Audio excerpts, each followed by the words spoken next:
Great to see you. As a matter of fact, this is a great opportunity for the parishioners of our parish to see what's been going on here in the Keggi House. Now, we did acquire this rather elegant home from Dr. Keggi, and one of the things that we wanted to do, and the parish council was very concerned about, is retaining the integrity, the architectural integrity and aesthetics of this building. And I think that we have accomplished that very well. And I hope you can see that as we take a little tour of this building, that we have actually updated it, but we've retained all the fine architectural elements in this building. And I hope that you will agree with that, and you will be able to see this as we go through all these rooms. So, would you like to come and take a quick tour of the inside? This door, by the way, it's a double door, a Dutch door where it splits in the middle, and you can open the top and open the bottom. It's a great door, and great meaning, you know, large. And just look at the hardware on the door. Isn't that terrific? Natural oak wood is very popular these days, so I wanted to retain that in our building. So these floors have all been kind of worked on. They're polyurethane. We're retaining that, and on top of this we have these semi-antique oriental rugs, which I got from a wholesaler, and the reason why I got them is to make sure that, first of all, they match the decor of the house and the integrity, the architectural integrity of the house. At the same time, the parish has these as a resource. These can all be sold, and all the money that we put out for these rugs can be recaptured through the sale. Unlike a wall-to-wall carpeting situation where that's torn up, it's gone.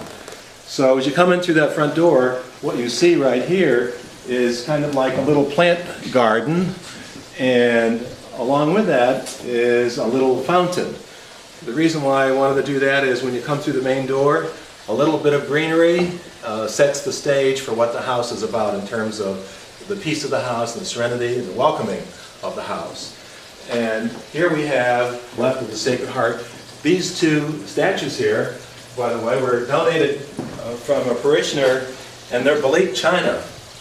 And the little water coming down, the little stream coming down here on this fountain adds a certain nice calming touch to the house and to this conference room. This is our big conference room, as you can see from the table. We can have 20 people in here on a regular basis for our meetings, but this is not finished yet, because right here on the bottom is going to go a gold inscription, whoever drinks the water I shall give will never thirst, from St. John.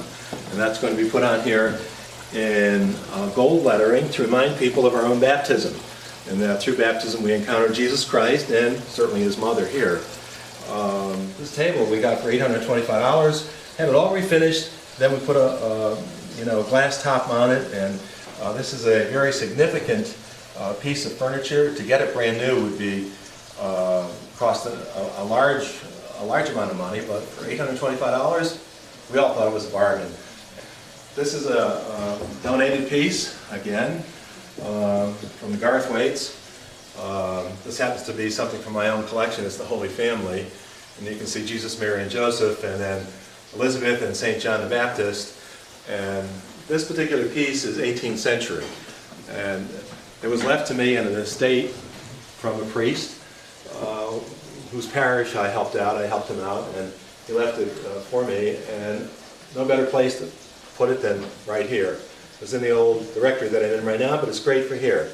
That cross on the wall here, by the way, is a cross that I'm the chaplain of the local Knights of Columbus Council, but back in 1982 they put out a reproduction of a Carolingian cross from France. And that goes back to the 8th century, I believe, and I was gifted by the Supreme Knight. It's not a distorted cross, it's an historically accurate cross, even though it doesn't look like something out of the Middle Ages. This, by the way, is a picture of St. John of the Cross Church back in 1914. And it's an historical item for us to keep, but if you look at it, there's nothing around the church except the house behind St. John's right now. And everything is all open, all open field. And in here we didn't do too much to the kitchen, by the way. because I'm not sure what we should do with it or whether we should spend a lot of money on it. But this is an office building. It's not meant to, it's a parish house, it's not meant to be like a social center where we're putting on meals or anything like that, because you'd have to have a whole different type of kitchen. You got to follow different regulations. But this is for the staff, and so I just left it alone, and it looks out onto the backyard, onto the deck here. And as you look out there to the garden, by the way, that garden, which was put together by Mrs. Keggi, offers us the opportunity to have like a prayer grove or a meditation space for people to go and during the day maybe quietly pray, commune with nature, appreciate God's presence in his nature and his beauty and his creation and in their life. So it's just another thing that we can do for the people here. And that's what it's meant to be, and that's what I hope it will be in the future.